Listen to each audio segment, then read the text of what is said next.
नमस्कार दोस्तों, स्वागत है आपका हमारे चैनल द पास टाइम पर। देरी के लिए हम माफी चाहेंगे। आज हम बात करेंगे एक शक्तिशाली राज्य के बारे में। तो चलिए शुरू करते हैं। प्राचीन भारत में राज करने के बहुत सारे तरीके थे। राजा आम थे, उन्हें अपने परिवारों से सत्ता मिलती थी। लेकिन एक और तरीका था, एक ऐसा तरीका जहां लोगों की ज्यादा चलती थी। यह तरीका था और का। ये राज्य नहीं थे, ये गणराज्य थे। एक गणराज्य में सत्ता एक व्यक्ति के पास नहीं होती, यह लोगों से आती है। और लोकतंत्र के शुरुआती उदाहरण थे।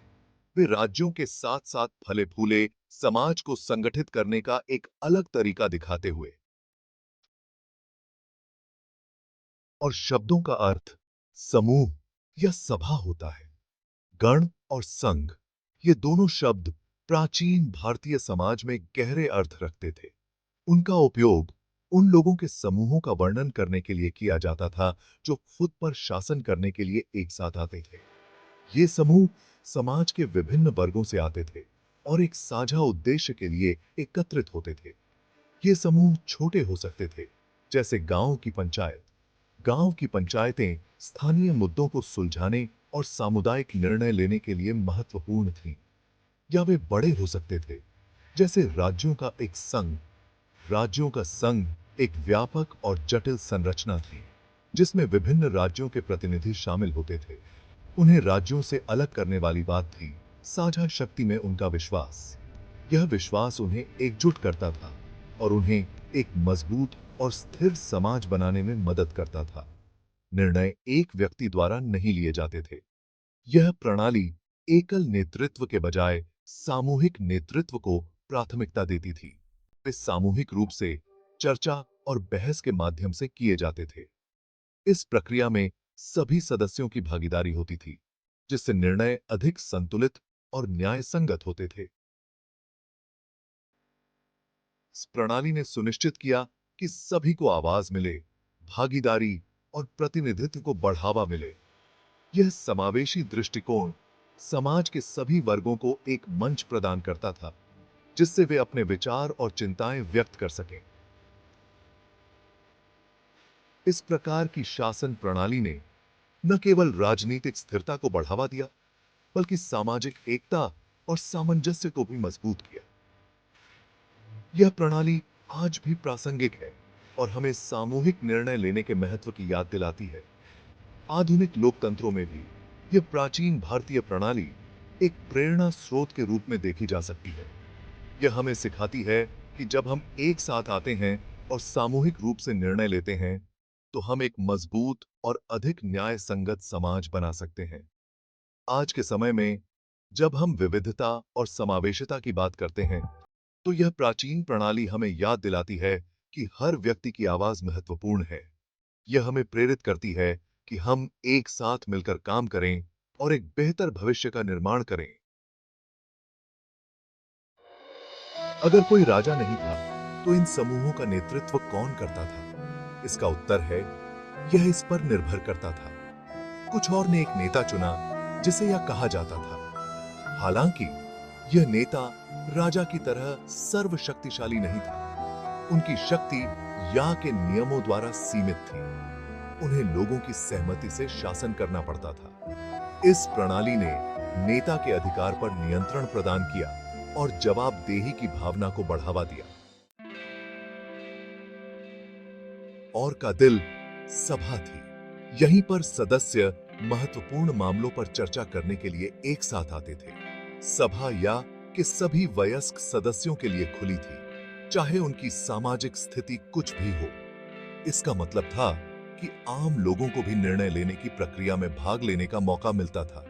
समावेशिता का यह स्तर इन प्राचीन गणराज्यों की एक उल्लेखनीय विशेषता थी, जो उन्हें उस समय के पदानुक्रमित समाजों से अलग करती थी। भाग 5। प्राचीन भारत के प्रसिद्ध गणराज्य। प्राचीन भारत में अनेक गणराज्य थे, जो अपने अद्वितीय शासन प्रणाली और सामाजिक संरचना के लिए प्रसिद्ध थे। ये गणराज्य विभिन्न क्षेत्रों में फैले हुए थे और प्रत्येक का अपना विशिष्ट इतिहास और संस्कृति थी। इनमें से कुछ गणराज्य इतने प्रभावशाली थे कि उन्होंने अपने समय की राजनीति और समाज को गहराई से प्रभावित किया। कुछ सबसे प्रसिद्ध गणराज्यों में वज्जे, मल्ल और लिच्छवी शामिल थे। ये गणराज्य अपने समय के सबसे संगठित और शक्तिशाली गणराज्यों में से थे।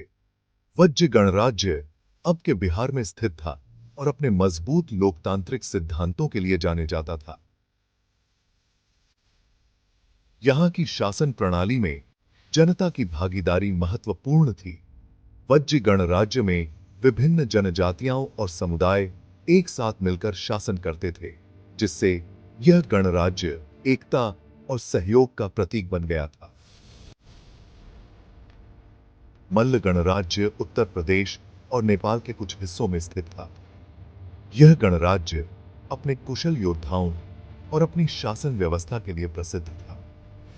मल्ल गणराज्य में युद्ध कला और सैन्य रणनीति का विशेष महत्व था, जिससे यह गणराज्य अपने दुश्मनों के लिए एक चुनौती बना रहता। मल्ल गणराज्य की शासन प्रणाली में न्याय और अनुशासन का विशेष ध्यान रखा जाता, जिससे यह गणराज्य अपने नागरिकों के लिए एक सुरक्षित और स्थिर समाज प्रदान करता था। लिच्छवी गणराज्य, जो वर्तमान बिहार और नेपाल के साथ अतिव्यापी क्षेत्र में स्थित था, अपनी प्रशासनिक दक्षता और न्यायपूर्ण कानूनों के लिए प्रसिद्ध था। लिच्छवी गणराज्य में प्रशासनिक प्रणाली बहुत ही संगठित और प्रभावी थी, जिससे यह गणराज्य अपने समय के सबसे उन्नत गणराज्यों में से एक माना जाता था। लिच्छवी गणराज्य में न्याय प्रणाली का विशेष महत्व था, जिससे यह गणराज्य अपने नागरिकों के लिए न्याय और समानता का प्रतीक बन गया था। भाग 6, संख्या में मजबूती, सभी के लिए समानता। प्राचीन भारत के गणराज्य, जिन्हें गनास के नाम से जाना जाता था, अपनी ताकत के लिए जाने जाते थे। अपनी ताकत के लिए जाने जाते थे क्योंकि वे एकजुट थे। उन्हें जीतना मुश्किल था। उनकी एकता और संगठन ने उन्हें अजेय बना दिया था। उनके दुश्मनों, जो अक्सर शक्तिशाली राजा होते थे, को उन्हें हराना मुश्किल लगता था।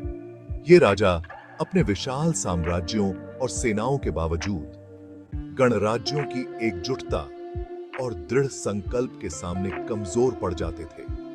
लेकिन गणराज्य केवल अपनी सैन्य शक्ति के लिए ही नहीं, बल्कि अपनी सामाजिक संरचना के लिए भी प्रसिद्ध थे और समानता के प्रति अपनी प्रतिबद्धता के लिए भी जाने जाते थे। उनका मानना था कि सभी सदस्य समान हैं और सरकार में उनकी आवाज होनी चाहिए। हर व्यक्ति, चाहे वह कितना भी अमीर या गरीब क्यों न हो, उसे निर्णय लेने की प्रक्रिया में भाग लेने का अधिकार था। इसने उन्हें अपने समय के अन्य समाजों से बहुत अलग बना दिया, जो अक्सर जाति और वर्ग से विभाजित थे, जबकि अन्य समाजों में सामाजिक विभाजन और असमानता आम थी। गणराज्य ने समानता और न्याय को प्राथमिकता दी। गणराज्यों में शिक्षा और ज्ञान का भी महत्वपूर्ण स्थान था। वे मानते थे कि एक शिक्षित समाज ही सशक्त समाज होता है। इसके अलावा गणराज्य व्यापार और वाणिज्य में भी अग्रणी थे। उनके व्यापारिक नेटवर्क ने उन्हें आर्थिक रूप से मजबूत बनाया और उन्हें अन्य सभ्यताओं के साथ जोड़कर रखा। गणराज्य की संस्कृति भी समृद्ध और विविध थी। उनके त्योहार, कला और संगीत ने उनकी सामाजिक एकता को और मजबूत किया। उनके द्वारा निर्मित स्मारक और स्थापत्य कला आज भी उनकी महानता और समृद्धि की गवाही देते हैं। भाग 7, गणों और संघों का पतन। और सदियों तक फलते फूलते रहे, लेकिन आखिरकार उनका पतन शुरू हो गया। इसके कई कारण थे। एक कारण था शक्तिशाली राज्यों का उदय। ये राज्य अक्सर और को बलपूर्वक जीतने में सक्षम थे। एक और कारण था आंतरिक संघर्ष। कभी कभी और आपस में लड़ते थे, जिससे उनकी सामूहिक शक्ति कमजोर होती थी। समय के साथ इन कारकों ने इन गणराज्यों के पतन में योगदान दिया, जिससे प्राचीन भारत के राजनीतिक परिदृश्य में बदलाव आया। भाग 8। गणों और संघों की विरासत। हालांकि और अंततः गायब हो गए, लेकिन उन्होंने एक महत्वपूर्ण विरासत पीछे छोड़ दी। उन्होंने दिखाया कि राजा के बिना शासन करना संभव है और लोग अपनी सरकार में अपनी बात रख सकते हैं। उनका उदाहरण भारत और उसके बाहर बाद की पीढ़ियों को प्रेरित करेगा। लोकतंत्र और स्वशासन के सिद्धांत जिन्हें उन्होंने अपनाया, वे आधुनिक राजनीतिक विचार में गूंजते रहते हैं। भाग 9। अतीत से सीखना। और की कहानी एक अनुस्मारक है कि लोकतंत्र कोई नया विचार नहीं है। यह एक प्राचीन विचार है जिसे दुनिया के विभिन्न हिस्सों में आजमाया और परखा गया है। और का अध्ययन करके हम उनकी सफलताओं और विफलताओं से सीख सकते हैं। हम लोकतांत्रिक शासन की चुनौतियों और पुरस्कारों के लिए गहरी प्रशंसा भी प्राप्त कर सकते हैं। भाग 10। निष्कर्ष। प्राचीन लोकतंत्र की गूंज। प्राचीन भारत के और प्रारंभिक गणराज्यों के अद्वितीय और आकर्षक उदाहरण थे। उन्होंने दिखाया कि प्राचीन काल में लोकतंत्र फल फूल सकता था, और उन्होंने एक ऐसी विरासत छोड़ी जो आज भी हमें प्रेरित करती है। जैसा कि हम आधुनिक शासन की जटिलताओं को नेविगेट करते हैं, उनकी कहानी भागीदारी, समानता और सामूहिक निर्णय लेने की शक्ति के महत्व के बारे में बहुमूल्य सबक प्रदान करती है अपने इतिहास की कहानी की। और जानकारी के लिए हमारे चैनल को लाइक और सब्सक्राइब करें तथा बेल आइकन जरूर दबाएं।